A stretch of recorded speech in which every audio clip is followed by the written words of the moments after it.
An essential ecosystem, like a steadily beating heart, lies deep within Brazil.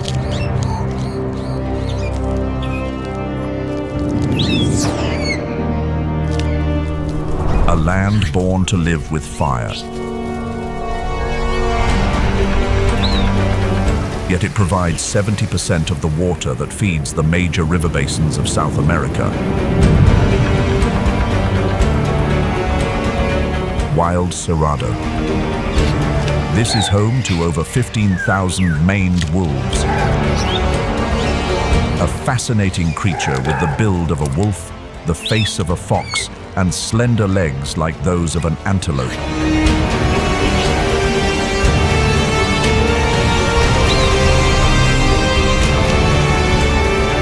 But the true symbol of the predator spirit here is the jaguar, silent, majestic, and unrivaled.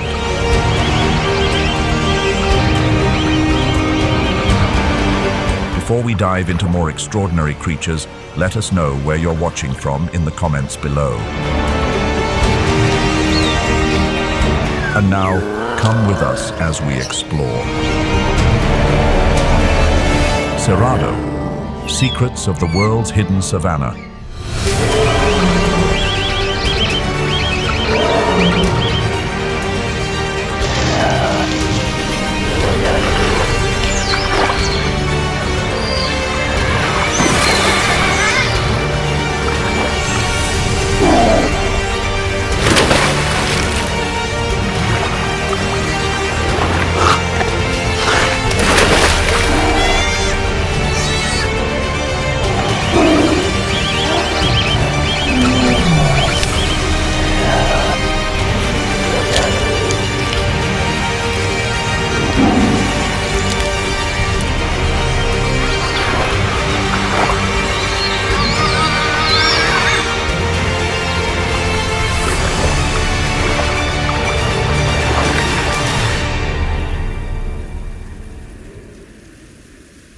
If you've heard of the Amazon but never known about the Cerrado, then you may have just uncovered one of nature's hidden gems.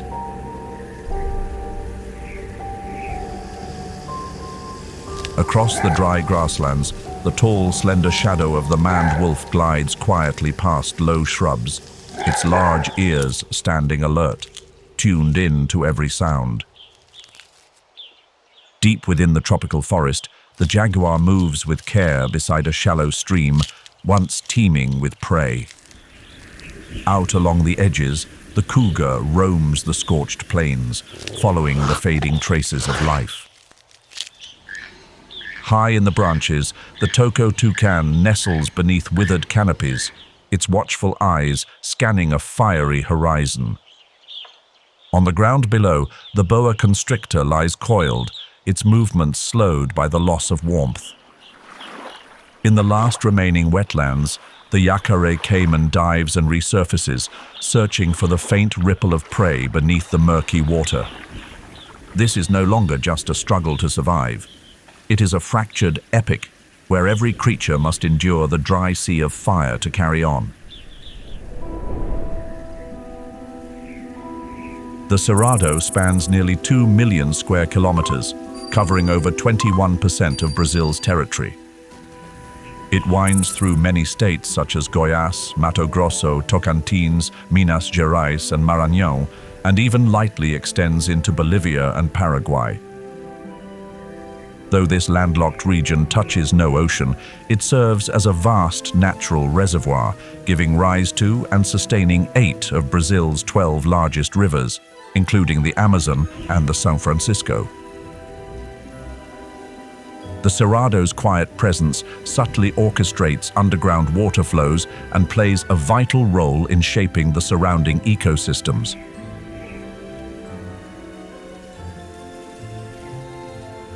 Geologically, the Cerrado rests on an ancient plateau called the Planalto Central, formed during the Precambrian era, over 600 million years ago.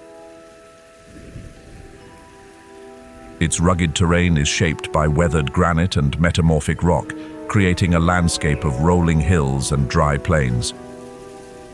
The soil here is deep reddish in color, rich in aluminum but low in nutrients, with a high level of acidity. The landscape of the Cerrado is a patchwork of diverse ecological shades. In some areas, open grasslands stretch wide, dotted with only a few low shrubs. Elsewhere, savanna blends with sparse woodland, where trees have rounded canopies, thick bark, and deep roots, evolved traits designed to withstand drought and recurring wildfires. Since prehistoric times, this region has been home to indigenous communities such as the Crajo, Zavante, Bororo, and Tapirape, whose social structures, rituals, and beliefs are deeply rooted in nature. The Bororo hold their ceremonies at the center of their villages, while the Tapirape preserve spiritual practices and traditional medicine based on medicinal plants. In addition, the Gerais people of Minas Gerais maintain nature-based rituals and celebrate a yearly festival on December 8th in honor of Our Lady of the Immaculate Conception, a vivid example of the blending of Catholicism and indigenous spirituality. Art forms such as dance, music, and handcrafted works among indigenous and Quilombo communities serve as powerful vessels for passing down cultural heritage and folk wisdom. The Cerrado has a tropical semi-humid climate marked by two distinct seasons. The rainy season lasts from October to April, bringing an average annual rainfall of about 1,200 to 2,000 millimeters. In contrast, the dry season stretches from May to September, bringing barely a drop of rain, with daytime temperatures soaring above 30 degrees Celsius and nights turning suddenly chilly. This is home to over 10,000 plant species, nearly 50% of which are found nowhere else on Earth. As many as 935 bird species have been recorded here. In addition, the Cerrado shelters around 200 mammal species, more than 270 types of reptiles and amphibians, along with tens of thousands of insect species. Every element, no matter how small, holds an irreplaceable link in this vast web of ecological balance.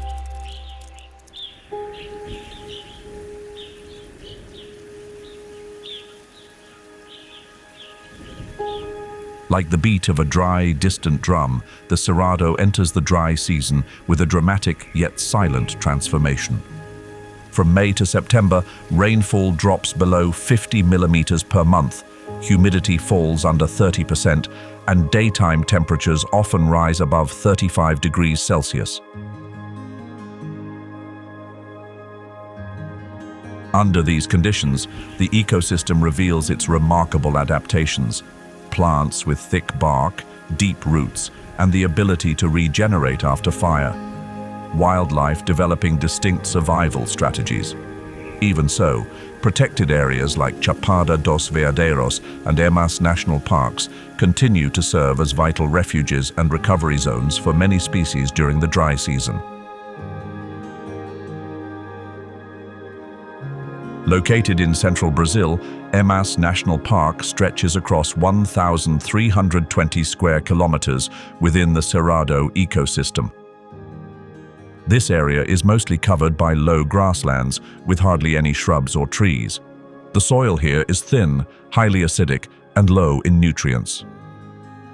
The extended dry season makes the region prone to wildfires, yet these fires play an important ecological role by triggering plant regeneration and helping maintain ecosystem balance. It is an ideal habitat for small grazers, burrowing animals, seed-eating birds, and predators, forming a rich biological structure even in such a harsh environment. In the scorching heat of the Cerrado, one of the most remarkable creatures of these arid plains, the great rhea, begins its challenging journey of survival in Emas National Park. They are the largest native bird species in the Americas and rank among the largest birds in the world. Standing between 1.2 and 1.7 meters tall and weighing anywhere from 20 to 40 kilograms, The greater rhea can run at speeds of up to 60 kilometers per hour, fast enough to evade most predators. Its long, sturdy legs work in tandem with wings that act like rudders, helping it maintain balance during sudden turns. It's a perfect blend of speed and strategy in an unforgiving environment like the Cerrado. Not only are greater rheas fast runners, but they're also skilled swimmers. They use their necks and wings to move through streams and shallow waters scattered across the savanna. In the intense dryness of the Campos Limpos, this swimming ability helps them reach the few remaining water sources. Their three-toed feet, unlike the four toes found in most other bird species, are an evolutionary trait well suited for quick movement across dry and uneven terrain. But what truly sets the greater rhea apart isn't just its physical ability. Unlike many other bird species, it's the male that takes on the nesting role. After building a nest on the ground, the male attracts up to 12 females to lay eggs in it, with a single nest holding as many as 50 eggs. Once the females leave, the male stays behind to incubate the eggs for 35 to 40 days, then continues to care for the chicks for up to half a year. He not only protects them from predators, but may even adopt and care for stray chicks that have lost their way. Outside the breeding season, greater rheas live in flocks ranging from 10 to 100 individuals, depending on environmental conditions. Their flexible diet is a clear advantage for survival.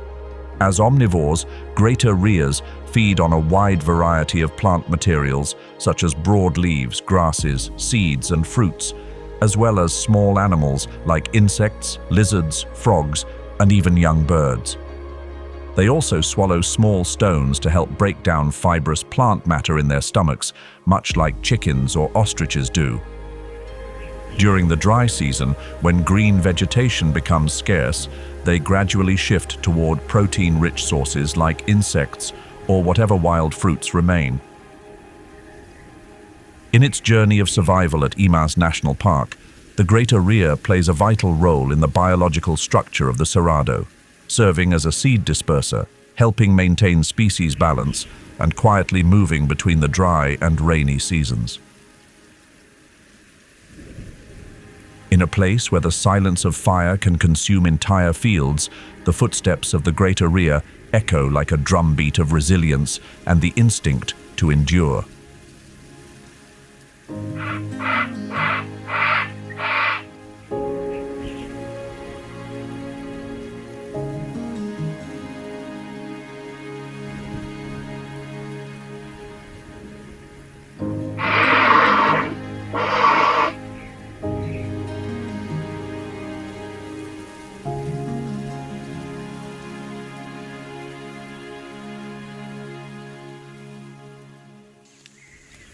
The dry grasslands of Brazil hold more than just the footprints of the greater rhea. The Pampas Deer, a slender, small-bodied species, still quietly roams the cracked red earth of Emas National Park. Standing only about 70 centimeters tall and weighing between 20 and 30 kilograms, the Pampas Deer has a golden brown coat that doesn't change with the seasons, allowing it to blend almost perfectly into the sun-scorched grasslands.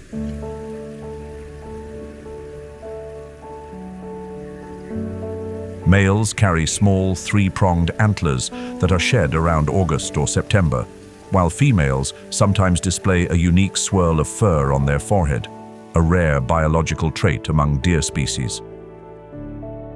Despite their delicate appearance, they are true survival experts. When vegetation withers, Pampas deer don't wait for luck. They stay on the move, carefully selecting tender grasses and flowering herbaceous plants. During the rainy season, grasses make up as much as 20% of their diet, but when the dry season hits, they shift to leaves, shoots, and even bark, anything that still holds a trace of moisture, a wise choice in the face of harsh conditions. Instead of retreating into dense forests, this deer chooses to live in open savannas and tall grasslands. When threatened, it lies completely still, a silent prayer offered to the wild. If escape becomes necessary, it can sprint up to 50 kilometers per hour, though it often glances back, a curious reflex rooted in instinct, yet one that can also expose a moment of vulnerability to its predators. The social life of the Pampas deer is fluid and ever-changing. During the dry season, they live alone or in pairs, but in the rainy months, they may gather in groups of up to 50 individuals, with males often moving between herds. At Emas National Park, an estimated 1,000 to 1,300 individuals have remained relatively stable over the past 2 decades. The Pampas deer is a living testament to resilience, humility, and quiet grace, a message perhaps whispered by the Creator through each gentle step they take across the heart of the Cerrado.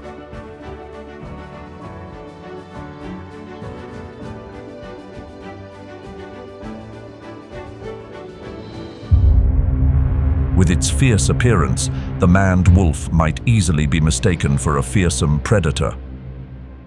With a fiery red coat, pointed face, and long, stilt-like legs, the maned wolf is neither fox nor wolf. In fact, it isn't a true carnivore and tends to live a quiet, solitary life, keeping its distance from humans. It is the sole species in the genus Chrysocyon, carrying a uniquely isolated evolutionary branch that has stood apart for millions of years within the broader Canidae family.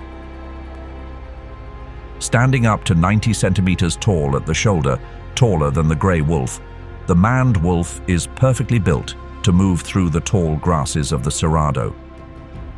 Its large ears can rotate independently, allowing it to pinpoint the movements of small prey hidden in the thick vegetation, especially useful during twilight hours or at night.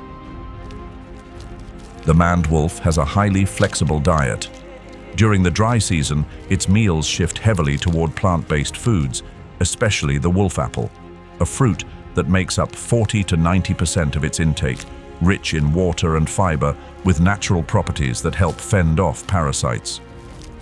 Its fruit-eating habits and long-distance roaming make it a key seed disperser, helping sustain the green heartbeat of the Cerrado. As an opportunistic predator, the maned wolf targets rodents, rabbits, ground-dwelling birds, reptiles, and insects. With its sharp hearing, it can tap the ground lightly to flush out hidden prey, then pounce forward, delivering a quick bite to the neck or back. But every hunt is a gamble of energy.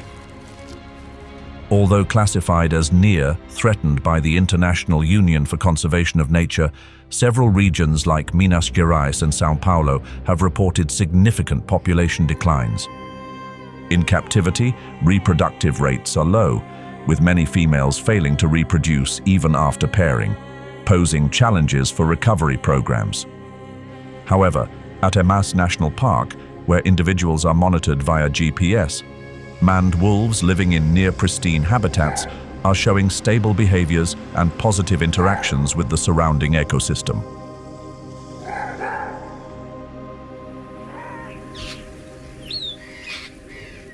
Grande Sertão Veredas National Park, spanning 230,853 hectares, is one of the most important biological core zones of the Cerrado. This survival oasis is also home to the ocelot, a wild cat with a striking spotted coat, once nicknamed the dwarf leopard.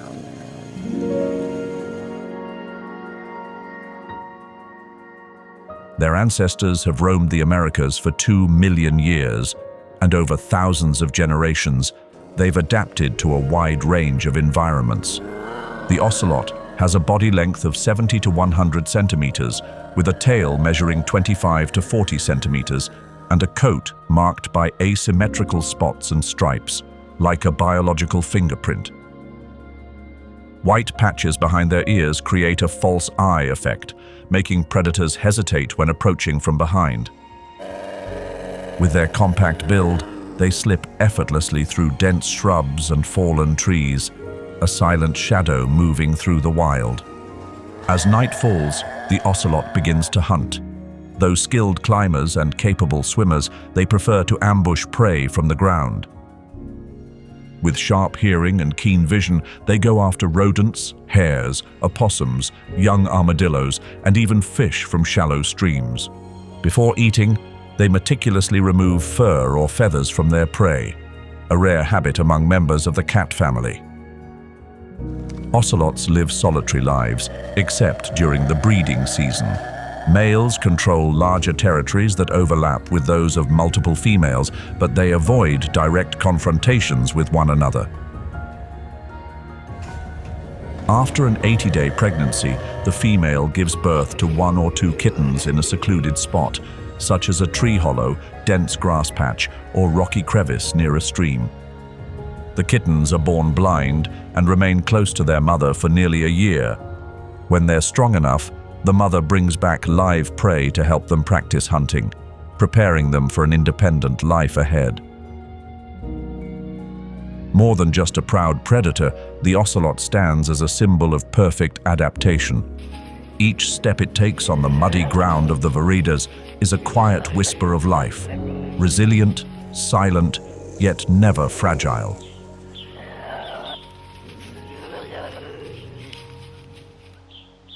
Six times larger than the ocelot, the jaguar is the largest big cat in the Americas. It sits at the top of the food chain, a symbol of untamed power and a living testament to extraordinary adaptability in the face of harsh conditions.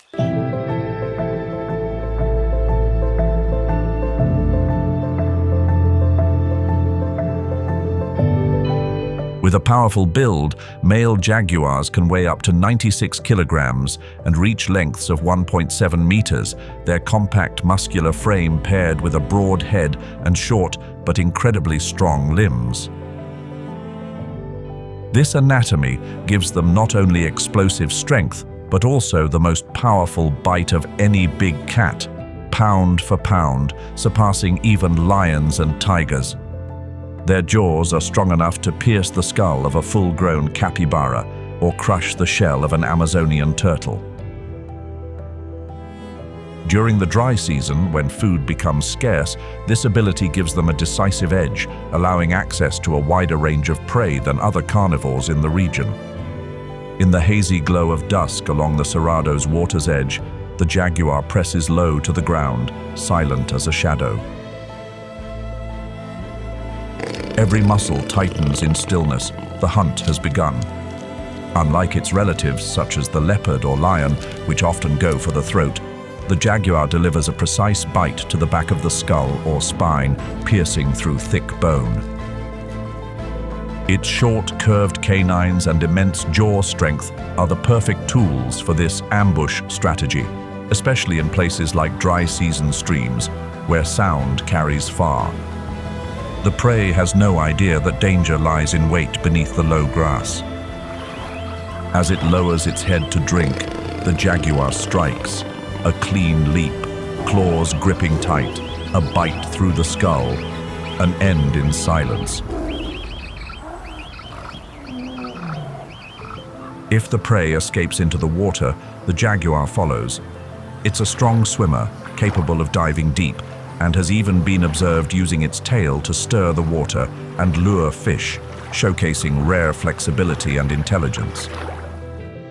Though primarily ground-dwelling, it can climb trees and launch attacks from above, an especially effective tactic during the dry season, when visibility across the landscape is wide open.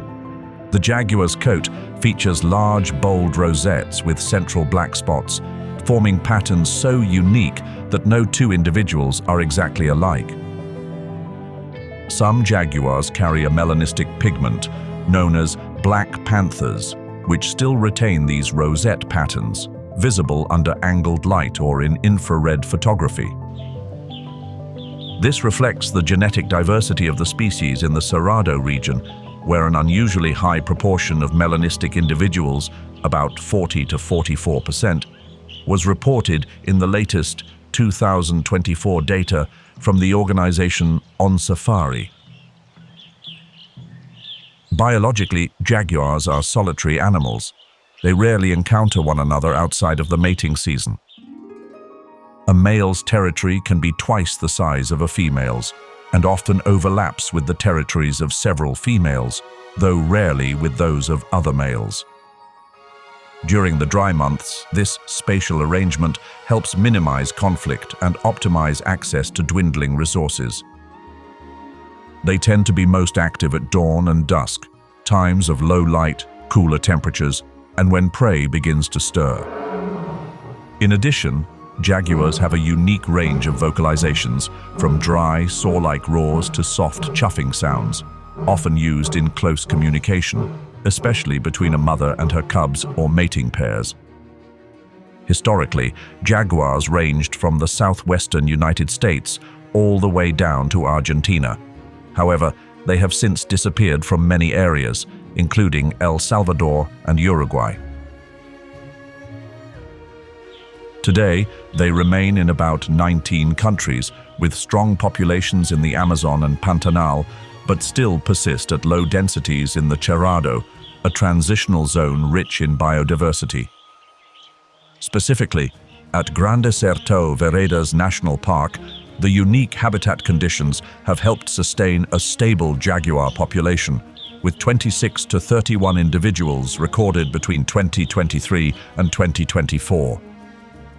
Protecting this species carries meaning far beyond zoological value.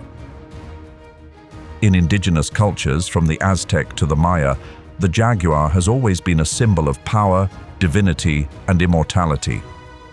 In the Cerrado, the image of a jaguar crossing moonlit waters during the dry season has become a living emblem of balance, a reminder that even in the harshest of landscapes, there exists a deeper order shaped by the Creator's hand.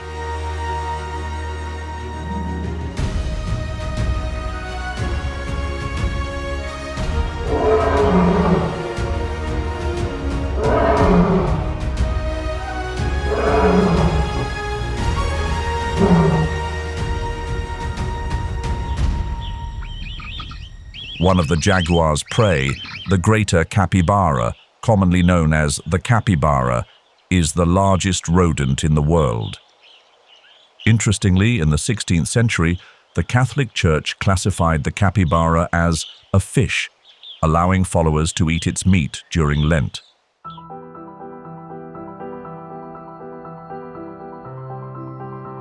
Today, this gentle creature even has its own day of recognition, Capybara Day, celebrated on July 10th, honoring it as a peaceful symbol of the natural world.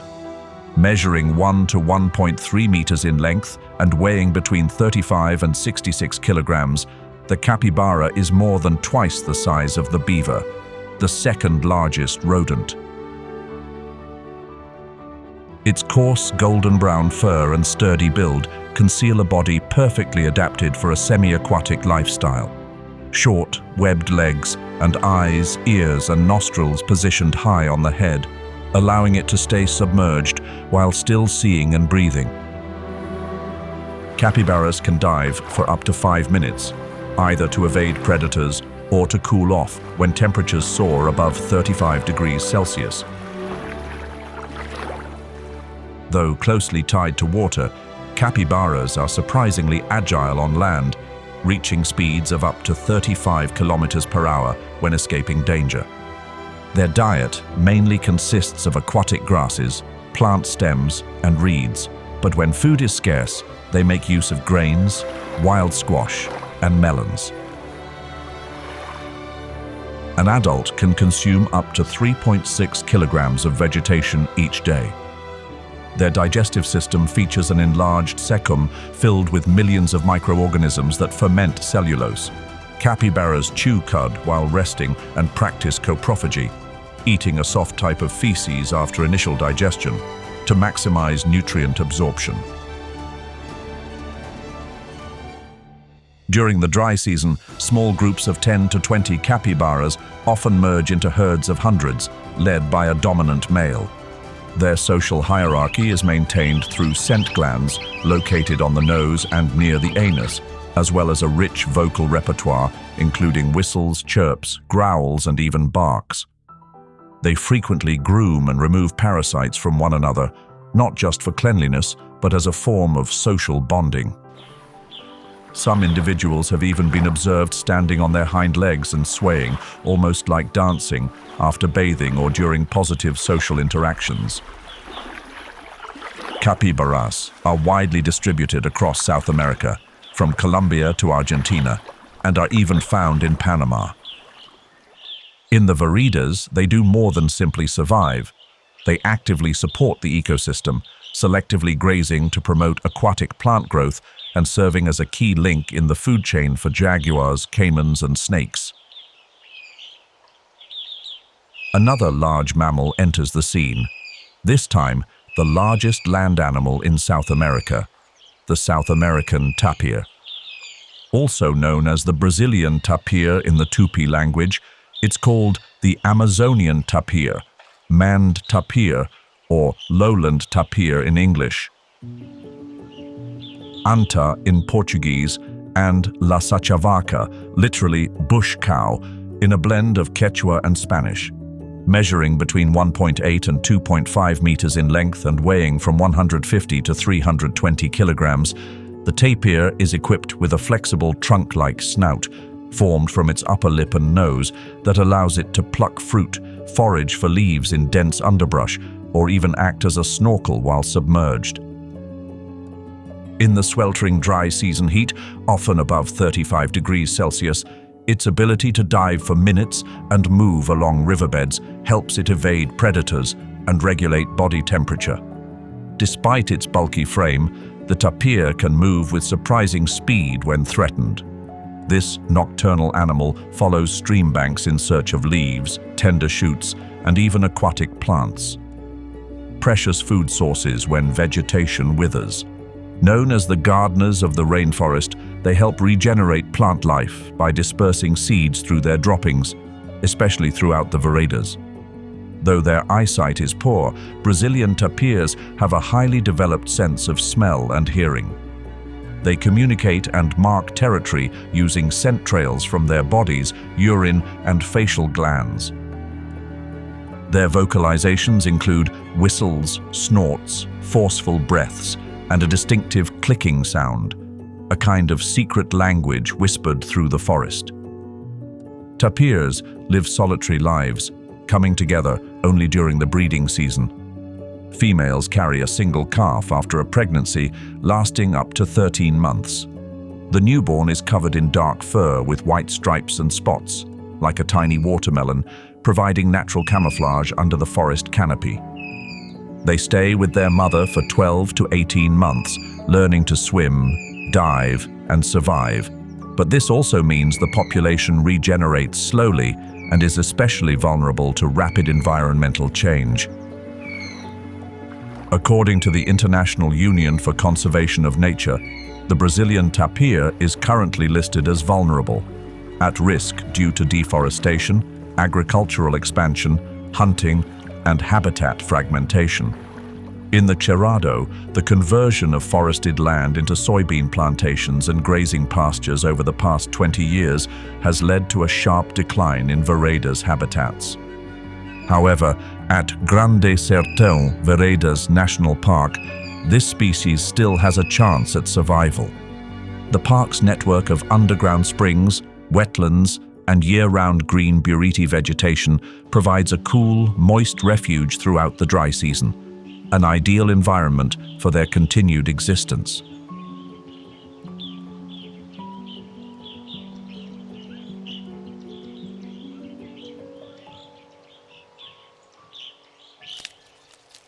In contrast to the tapir's somewhat smooth appearance, the Brazilian three-banded armadillo, also known as tatu bola, is one of only 2 armadillo species in the world that can curl itself into a completely closed ball thanks to its natural suit of armor.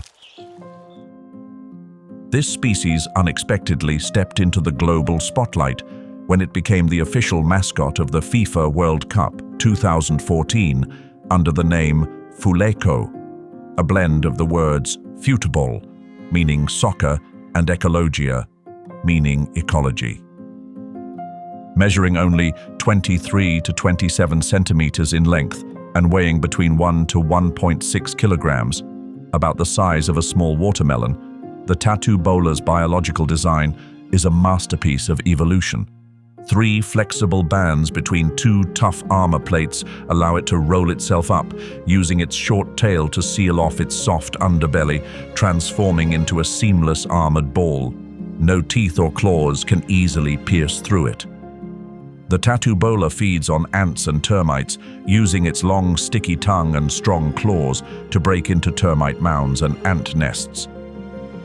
Though its eyesight is poor, its sense of smell is incredibly sharp, helping it sniff out prey and stay clear of hunters like the jaguar and the puma. It is active in the early morning and late afternoon and rests at night in shallow burrows or abandoned dens. Unlike other armadillo relatives, it does not dig deep on its own. According to the International Union for Conservation of Nature in 2024, there are currently only between 1,000 and 1,800 mature individuals remaining in the wild. Once widespread across Bahia, Piauí, and Tocantins, they are now found in stable numbers in just a few places, including Grande Sertão Veredas National Park and the private natural heritage reserve, Mata do Junco. Major threats include deforestation, hunting, and domestic dogs. With an extremely low reproductive rate, only 1 offspring per year, the Brazilian 3-banded armadillo cannot rebuild its population fast enough to keep up with its decline. But for that very reason, it serves as a sensitive biological indicator, reflecting the overall health of the ecosystem. In the Veredas region, where the soil is loose, shade is plentiful, and termite mounds abound, this area becomes a final refuge for the species during the dry season.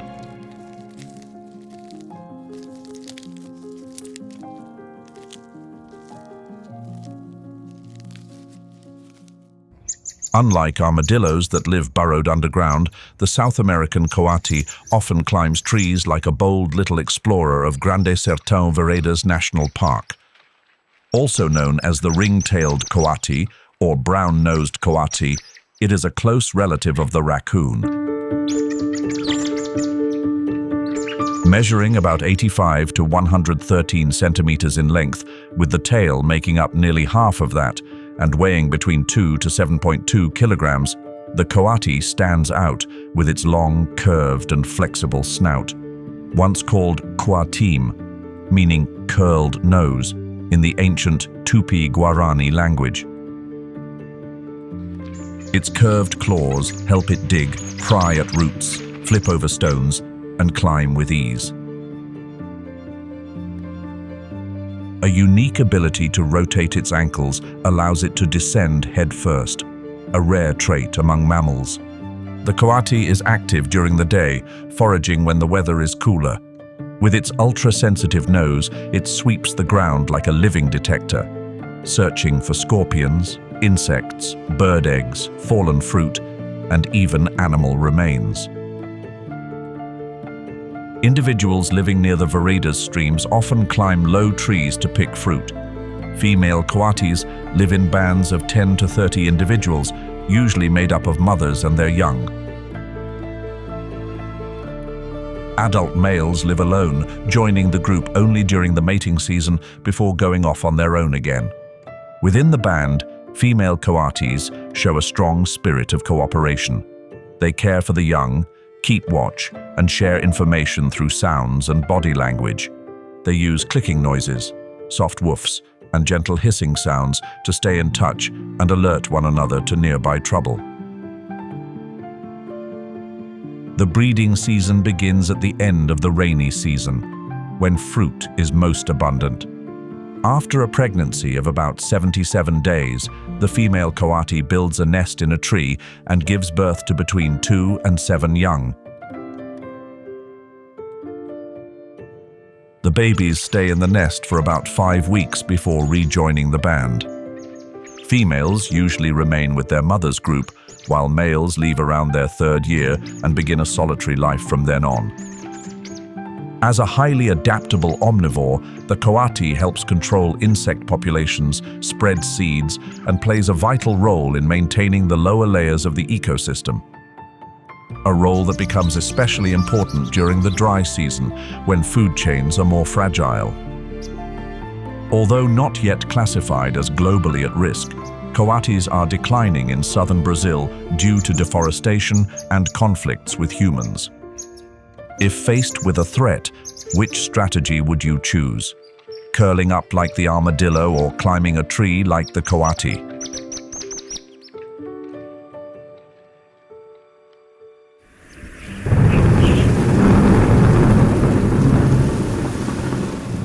When the first rains fall over the Cerrado between late September and early October, they mark the end of the long dry season and the beginning of a new cycle of life. The scent of damp earth fills the air, signaling the return of water and the start of the breeding season. This shift sets off a cascade of ecological responses throughout the Cerrado ecosystem. Studies have shown that during the transitional period from the dry season to the rainy season, from September to November, as much as 68.4% of all collected insects appear.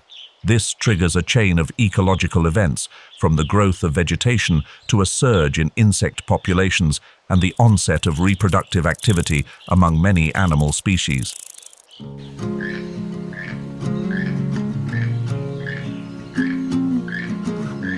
In the upper canopy of the Cerrado forests, it's not just insects that rush back to life. Creatures with showy appearances also embark on their own survival journeys. Among them is the toco toucan, a bird of striking beauty with fiery orange tones and a bold contrast of black and white feathers, like a vivid living painting. As the largest toucan species in South America, the toco toucan carries with it a strange and wonderfully inventive biological design. Its bill, which can reach up to 19 centimeters in length, may look like a burden, but it's surprisingly light.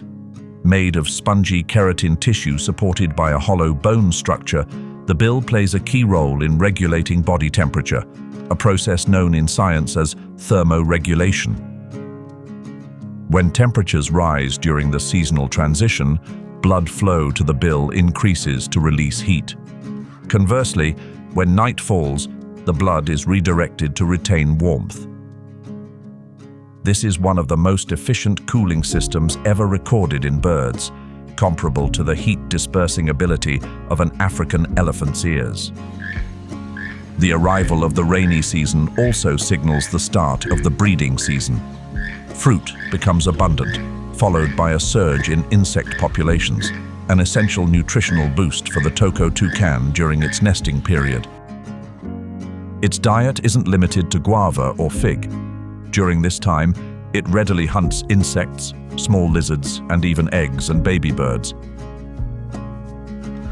This protein-rich food is crucial for nourishing the eggs and supporting the growth of the young in the nest. The toco toucan does not build its own nest. It typically takes over old tree cavities, especially former woodpecker nests or natural hollows formed over time. The eggs, white in color and usually numbering between 2 and 4, are incubated in turns by both parents for about 2 weeks. When they hatch, the chicks are bare, without feathers, and their iconic beak is still tiny and undeveloped.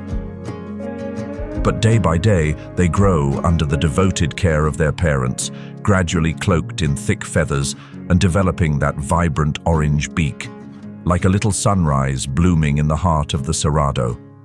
With a total length ranging from 55 to 65 centimeters, the toco toucan is not a long-distance migratory bird. However, when food becomes scarce or certain areas dry out, it tends to move within a limited range in search of richer vegetation. This type of movement, known as ecological nomadism, allows the bird to make the most of short-term resources without having to leave the Cerrado ecosystem. From a distance, the Toco toucan looks like a living exclamation mark against the backdrop of a rejuvenating landscape. Its tree-dwelling lifestyle and tendency to live in pairs or small groups help it avoid predators, but also make it highly dependent on a habitat that consistently provides suitable forest canopy. Beyond its role as a skillful fruit eater, the Toco toucan is also a vital link in the Cerrado's recovery chain after the dry season. By eating and dispersing seeds, it helps young trees take root in new areas. These birds can boost the carbon storage capacity of tropical forests by as much as 38% by carrying seeds to degraded regions, supporting the natural regeneration of forest ecosystems.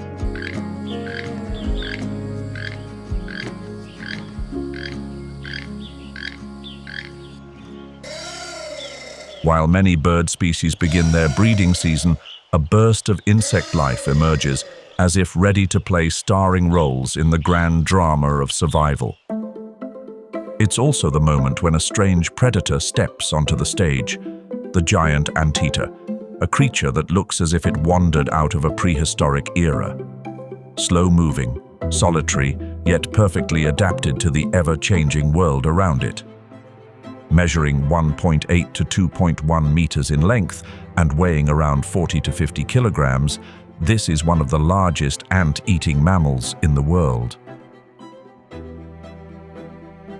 What makes it remarkable isn't sharp teeth or fierce claws, but a tongue that can stretch up to 60 centimeters, flicking out up to 150 times per minute, coated with glue-like saliva to scoop up around 140 insects in a single feeding. It doesn't rely on stomach acid for digestion. Instead, it makes use of the formic acid from its prey, swallowing soil and sand to help grind the insects down, much like birds do with grit. Its hit-and-retreat strategy allows termite mounds to recover, ensuring a long-term food supply, an intelligent hunting behavior that helps maintain ecological balance. The giant anteater isn't just slow and steady. When needed, it can sprint up to 48 kilometers per hour, rear up on its hind legs, and deliver powerful swipes with the long, curved claw on its middle toe for defense. Its distinctive way of walking, on its knuckles, helps protect those claws, while its large, bushy tail drapes behind like a thick blanket. Though it has poor eyesight and hearing, its sense of smell is about 40 times stronger than a human's, allowing it to detect insect nests from a distance. This species lives alone, pairing only during the mating season. The young ride on their mother's back for nearly a year, camouflaged by fur that blends in perfectly with hers, making them harder to spot. As a specialist predator of ants and termites, two groups that make up a significant part of dryland ecosystems, the giant anteater acts like an ecological caretaker, helping maintain the soil layer, control pest populations, and prevent invasive termite species from overwhelming young plant roots. It moves quietly through each rainy season, holding a vital, irreplaceable role in the ecological symphony of the Cerrado.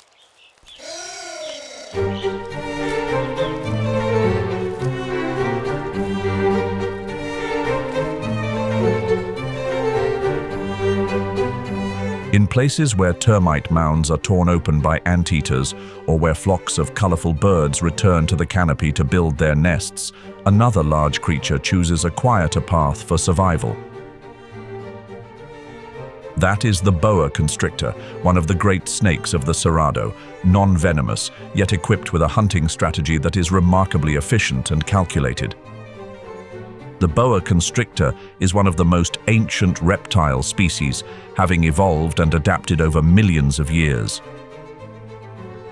The oldest known members of the Boidae family date back to the late Cretaceous period, showing that the ancestors of this species once lived alongside dinosaurs. Modern individuals typically measure between 3 to 4 meters in length, with some females exceeding 4.2 meters and weighing up to 27 kilograms. Its glossy scales, marked with patterns of brown, burgundy, and silvery gray, stretch along its body like a natural camouflage map, designed perfectly to blend into the moist forest canopy or the dry grasses of tropical plains.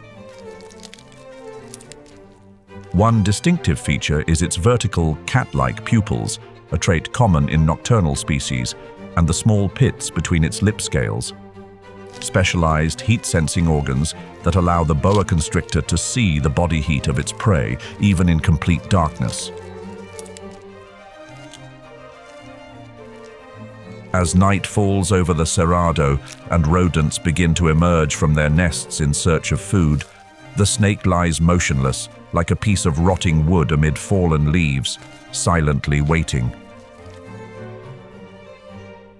Its strategy isn't to chase, but to ambush. Once it locks onto its prey, often rodents, opossums, small birds, or even large lizards, it strikes with surprising speed. Hundreds of sharp, curved teeth, angled inward, latch onto the prey, followed by the powerful tightening of its muscular coils. The victim doesn't pass due to broken bones, but rather from suffocation and blood loss, as circulation is cut off. A 2024 study from the University of São Paulo found that the pressure exerted by a boa constrictor can reach up to 90 millimeters of mercury, nearly equal to human blood pressure, but is sustained until the prey is completely still. After swallowing its prey whole, sometimes twice the size of its own head, the boa constrictor retreats into a leaf nest or rock crevice to digest. Its slow metabolism allows it to survive for weeks, even months, without needing another meal. This makes it a highly strategic hunter, one that doesn't disrupt its habitat, taking only what it needs to survive. The range of the boa constrictor stretches from northern Mexico to Argentina, but within the Cerrado, it plays a key role in regulating rodent populations. Its presence indirectly helps protect crops from pests and rodent-borne diseases. From an ecological perspective, it is a crucial link in the mid-level food chain.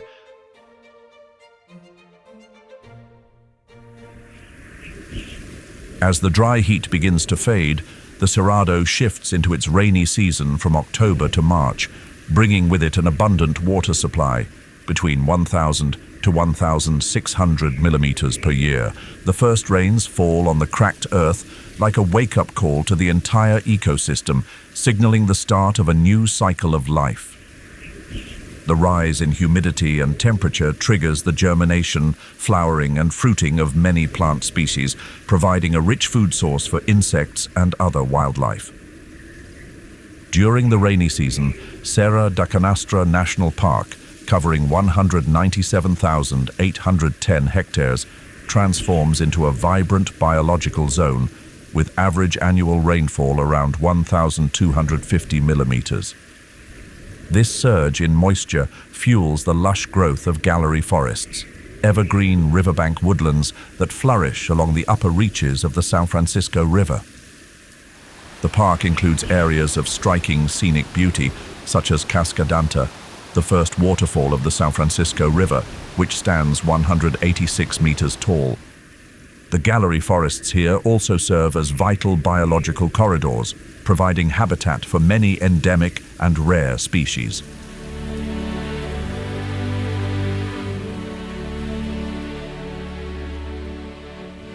If the ocelot is nicknamed the dwarf leopard for its petite build and leopard-like appearance, then the margay, a smaller wild cat, is often called the tree ocelot.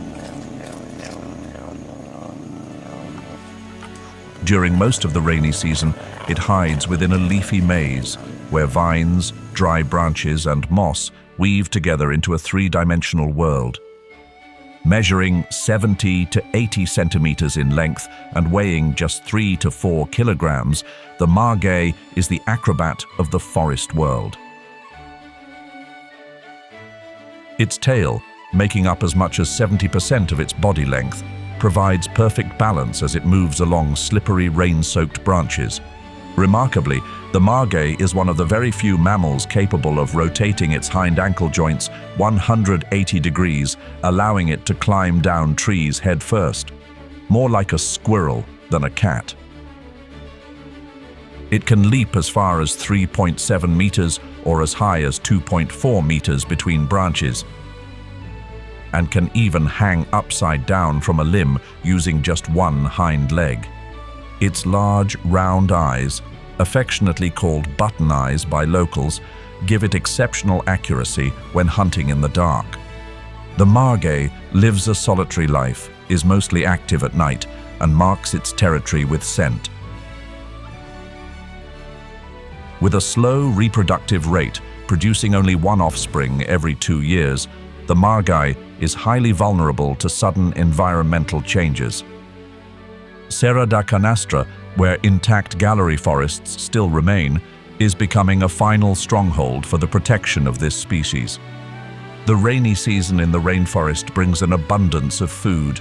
The margay hunts birds, marsupials, squirrels, small monkeys, and even sloths, all of which dwell in the treetops. An astonishing hunting tactic recorded in Brazil shows the margay mimicking the cries of baby monkeys, luring concerned adults close enough to be ambushed from above. Though it lives in the trees, the margay may come down to the ground to hunt rabbits or rodents, but this is a risky choice as it makes the cat more vulnerable to larger predators. Among the watchful eyes tracking its movements is the cougar.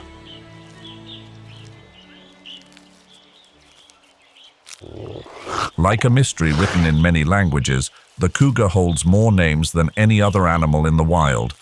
Puma, mountain lion, catamount, panther. Over 40 nicknames, all referring to the same species.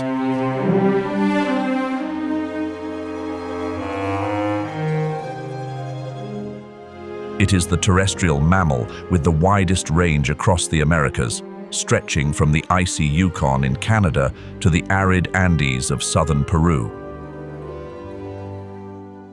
And right at the heart of this continent, where the Cerrado sprawls and gallery forests cling to the San Francisco River, the cougar finds a fleeting paradise during the rainy season. During the rainy season, the riverbank forests become rich and chaotic. Migratory birds return, hoofed animals forage, and rodents reproduce rapidly with the rising humidity. For the cougar, this is opportunity. It crouches beneath the forest canopy, golden eyes narrowed, watching as prey slowly moves toward an open clearing. No sound, no heavy breathing, only a deadly patience. Its long, powerful hind legs, the strongest among all wild cats, coil like compressed springs. In a split second, the cougar launches nearly 5.5 meters into the air, soaring over more than 6 meters like a living arrow. Its nearly 1 meter long tail curving gently to steer its body through brush and jagged rocks. The impact lasts only seconds.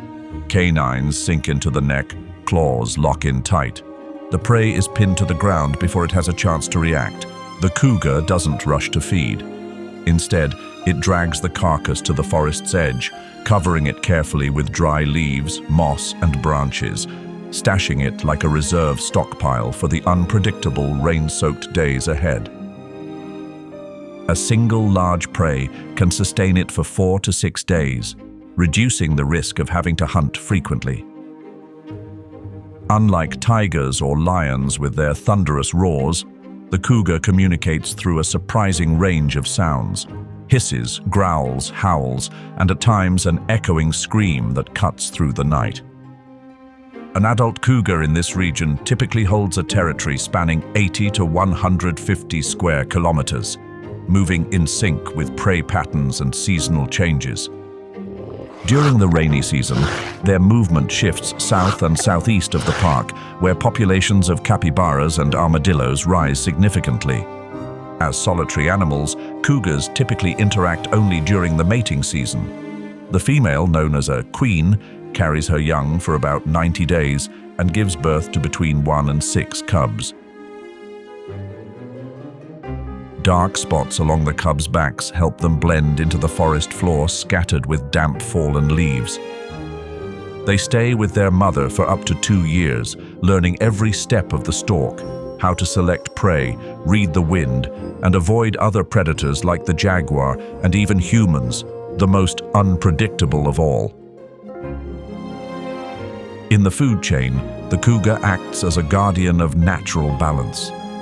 By keeping herbivore populations in check, it helps the forest regenerate and prevents overgrazing, a pattern confirmed by ecologists at the organization Cerrado through satellite analysis of biomass cover during the 2025 rainy season.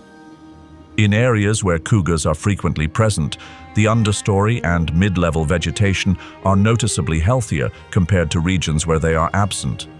And as the rain continues to fall over the Cerrado, the faint tracks of a cougar pressed into the wet earth remain, quiet proof that life in the wild never truly stops. High above, the black-tufted marmoset darts in and out of the foliage, while down below, the crested caracara glides silently through the thin mist of the gallery forest. Unlike falcons that dive and twist through the air, it lands on the damp earth, stepping slowly on orange-yellow legs, as if reading the ground that has just come back to life after the season's first rain. Belonging to the Falconidae family, the caracara doesn't follow the high-speed hunting style of its relatives. Weighing 1.3 kilograms, it is the second heaviest member of the family, surpassed only by the gerfalcon. Rather than ambushing prey, it prowls the ground in search of carrion, insects, lizards, or even fallen fruit. A true opportunistic forager, it acts both as nature's cleanup crew and a quiet agent of renewal after the dry season. The rainy season brings a biological feast: rodents, animal remains, organic debris, all washed toward the forest edge. The crested caracara scratches through the leaf litter with its beak or feet, walking hundreds of meters each day, seizing every chance to survive. Its bare, orange-red face shifts color with emotion, glowing bright when excited, paling when alert, allowing it to communicate through expression, along with a clucking sound like stones rattling in a bamboo tube, and loud calls sent skyward as it tilts its head back and cries out across the rain-soaked plains. Unlike the typically solitary falcons, the crested caracara is socially flexible, living alone, in pairs, or in small groups. During the breeding season at the end of the rains, they build new nests as high as 10 meters, incubate their eggs for 30 days, and raise their young for about 6 to 8 weeks. Remarkably, the chicks don't leave the nest right away. They stay for several more months, learning how to forage, move through the landscape, and sense the life hidden within what seems lifeless. The origin of the caracara traces back to the Caracarini group, which branched off from true falcons near the end of the Pleistocene epoch. Not as powerful as eagles nor as fierce as falcons, it is the ability to survive on what's left behind that has made the caracara a true symbol of resilience. Cerrado is no stranger to scavengers. Alongside the crested caracara, this land is also home to a species as strikingly colorful as the toco toucan, the king vulture.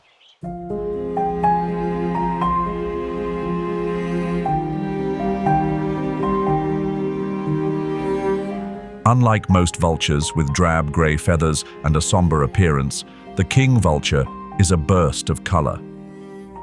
Its body looks like a natural paint palette, as if nature had poured out the last of its rebellious spirit onto this single bird.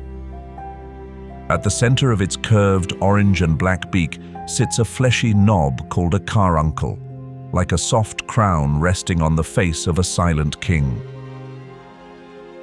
Its pale white eyes, rimmed in deep red, gleam with an almost otherworldly gaze.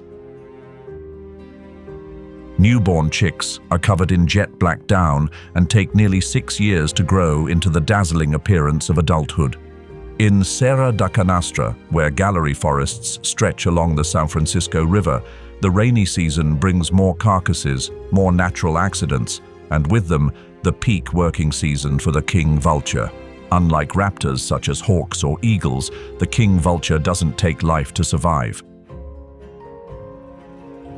It waits, seeking out opportunity in the quiet ending of another creature's journey.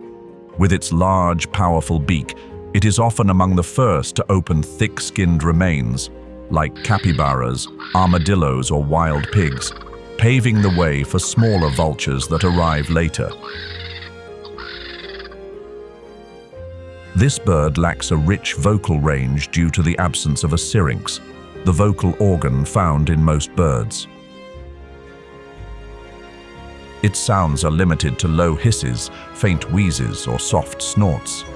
Instead of calling to one another, they rely on observation. With exceptionally sharp eyesight, the king vulture can spot a carcass from hundreds of meters above. During the humid conditions of the rainy season, when the scent of decay spreads more slowly, vision becomes its primary tool for survival. Though it lives quietly, the king vulture is not entirely solitary. Each dry season, its main breeding period, it lays a single egg, usually tucked inside a hollow tree or a rotting log. The chick, once hatched, receives careful attention, and one behavior sets this species apart from other New World vultures. The parents return with partially digested food stored in their crop and gently feed it to the young. It is a rare gesture, a clear sign of deep, long-term parental investment in a natural world where the most fragile lives demand the greatest patience. In the Cerrado ecosystem, the king vulture is not just a link in the food chain, it is part of nature's self-cleaning, self-healing system. By processing animal remains, this bird helps prevent the spread of disease, maintaining stability across the entire wildlife community. With a lifespan reaching up to 25 years in the wild and even over 30 years in captivity, the king vulture stands not only as a biological symbol, but also a cultural one. In Maya mythology, it was once seen as a messenger between humans and the gods, known by the name Oc, the spirit of the upper sky and the one who cleanses the stains of the earthly world.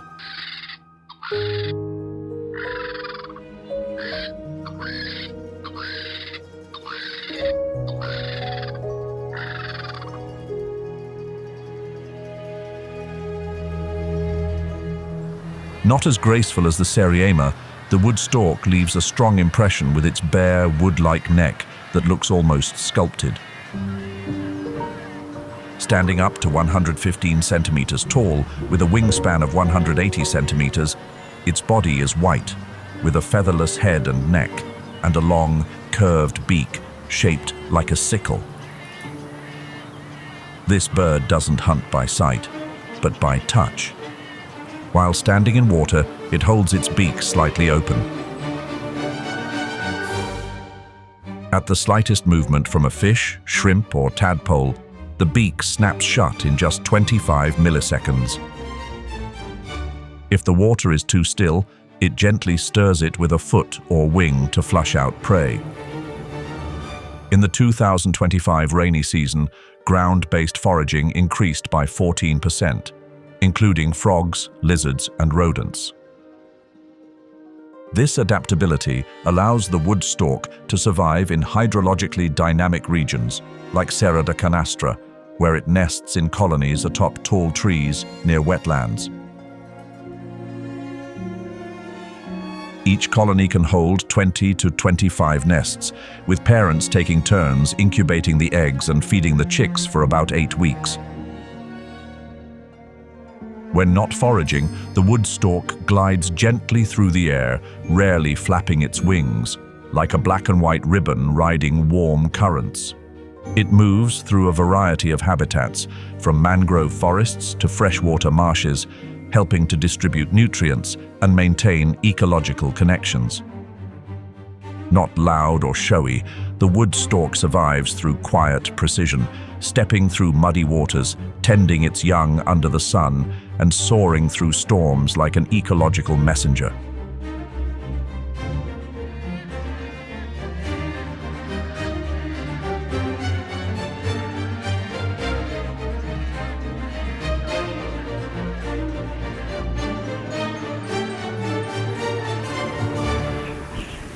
As Cerrado moves deeper into the rainy season, the stretch of land along the Araguaia River, which marks the natural border between the states of Goiás and Tocantins, suddenly comes alive in a strangely vibrant way. This area represents the seasonal wetlands and ephemeral pools that form after rains, lasting only a few weeks to a few months, yet carrying the power to spark entire chains of life. The appearance of ephemeral pools creates ideal breeding conditions for amphibians, free from the presence of predatory fish. Among the standout species is the giant otter, the largest otter on Earth. An adult male can reach up to 1.8 meters in length and weigh as much as 34 kilograms, with a sleek, torpedo-shaped body covered in short, dense, chocolate-brown fur that repels water and keeps the skin beneath completely dry. Its tail is flat, long, and powerful, acting like a paddle.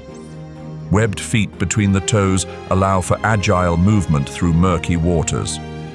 One often overlooked detail: each individual has a unique white patch on its neck, like a biological signature that helps researchers identify them in the wild. The rainy season triggers a boom in fish populations like catfish and characins, filling out the natural menu for the giant otter. With highly sensitive whiskers, it can detect the slightest movement in murky water. Its ears and nostrils can close while diving, allowing it to fully concentrate on tracking and catching prey. Unlike most other otter species, the giant otter is highly social. It lives in organized family groups, typically made up of a monogamous breeding pair and offspring from multiple years. A group can range from 2 to 20 individuals. They hunt together, play together, and share the responsibility of raising the young. While some individuals go out to hunt, others stay behind to guard the breeding area or train the young in diving and foraging skills.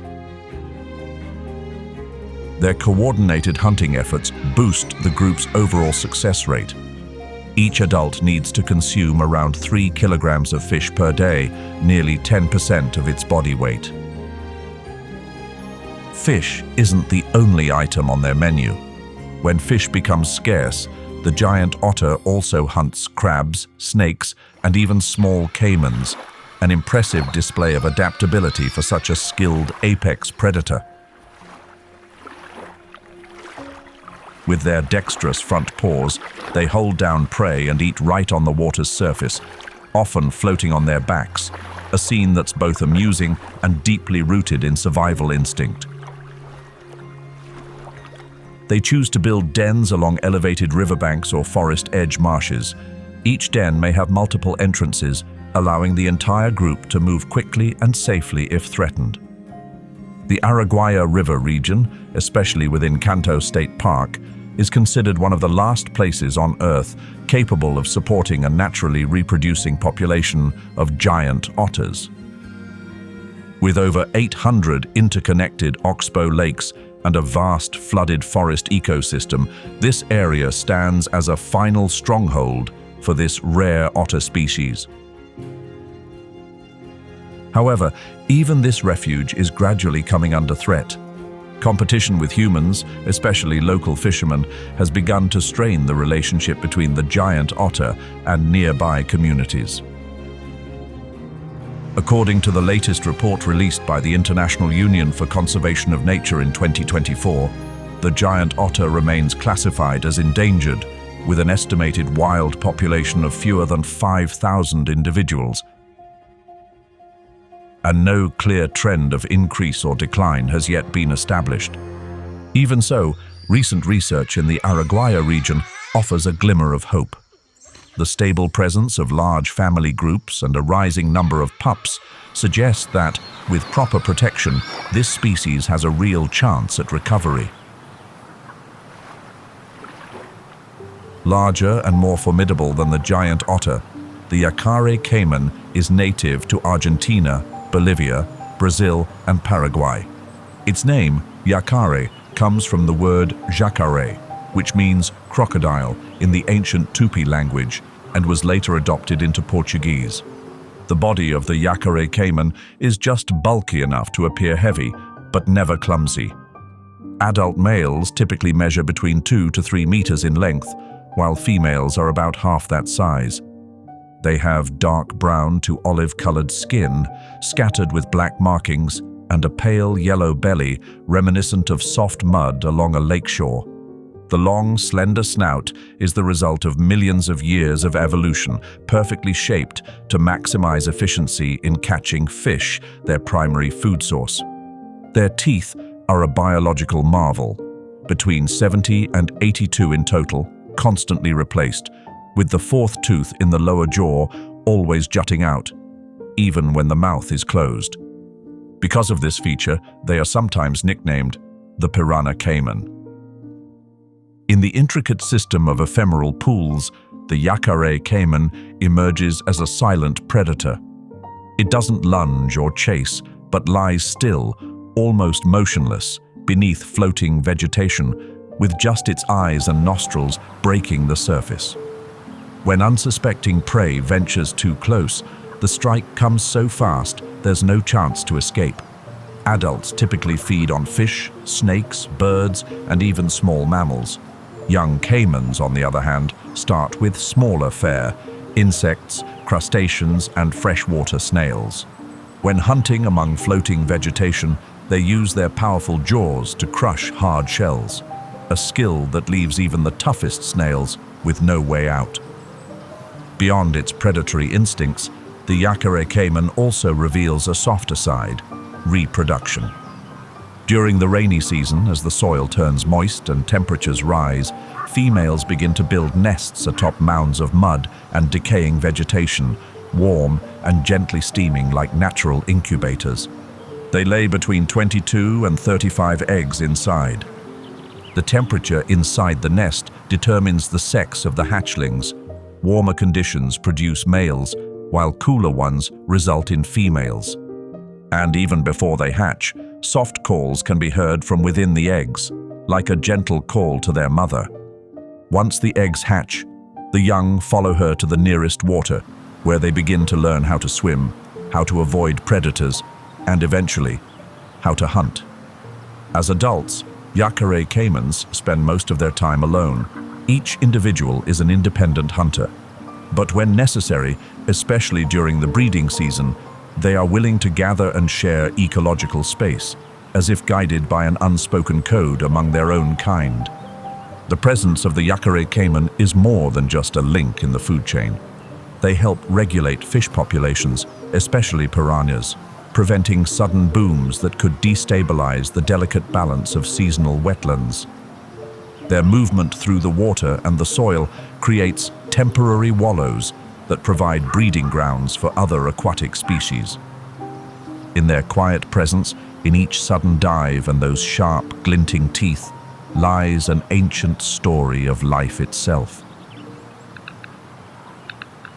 Amid the shimmering riverside light as golden sunbeams fall, the roseate spoonbill appears, its vivid pink plumage and unique spoon-shaped bill making it look like a drifting ribbon of color gliding through calm waters.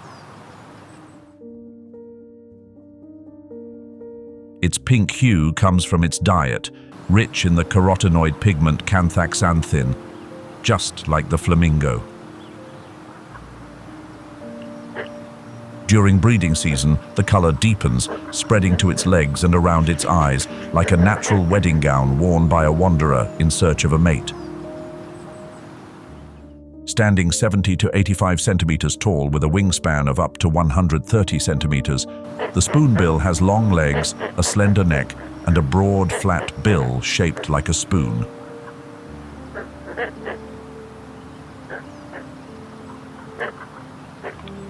Not for tearing flesh, but as a precise sensory tool.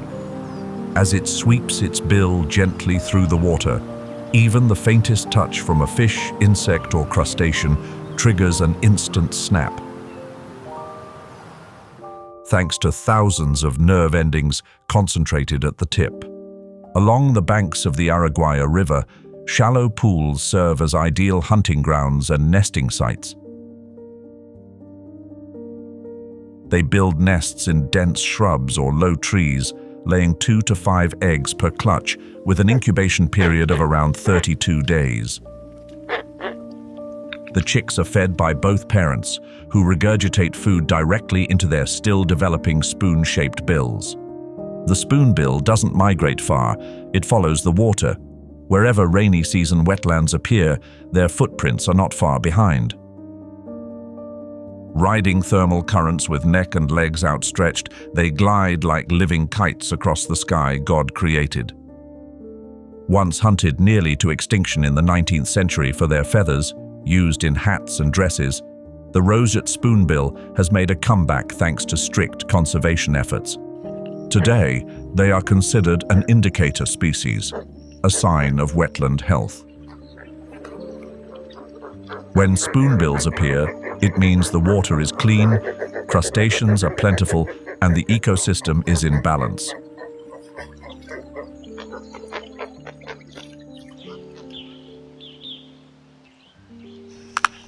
Larger than the roseate spoonbill and the biggest stork in South America, the jabiru stork enters the scene like an ancient guardian. It stands up to 1.5 meters tall, with a wingspan ranging from 2.7 to 3.6 meters, adorned with white plumage, a glossy black featherless head and neck, and a vivid red throat pouch. The feature that inspired the Tupi-Guarani name jabiru, meaning swollen neck. In males, the pouch can swell and change color during the breeding season, a vivid, wordless signal of readiness. Its slightly curved bill, measuring 35 centimeters long, is a remarkably precise hunting tool. Without needing to see its prey, the jabiru senses movement in murky water and snaps its beak shut like a falling trapdoor. In addition to fish, frogs, and snails, it also feeds on snakes, carrion, crustaceans, and even small mammals. In the Araguaia region, home to over 800 oxbow lakes, jabirus typically live in lifelong pairs. At the end of the rainy season, they build massive nests up to 30 meters high on dead trees, some spanning over 1 meter wide and reaching 1.8 meters deep, growing larger each year like a living legacy. The parents incubate 1 to 5 eggs and raise their young for over 100 days, far longer than most other stork species, with the chicks entirely dependent on their care. Belonging to the Ciconidae family, the jabiru is the only living species in the genus Jabiru, a remnant of an ancient lineage. In the Cerrado, it is an essential piece of the ecological puzzle, like the giant otter, yacare caiman, or roseate spoonbill, embodying the deep connection between water, land, and life.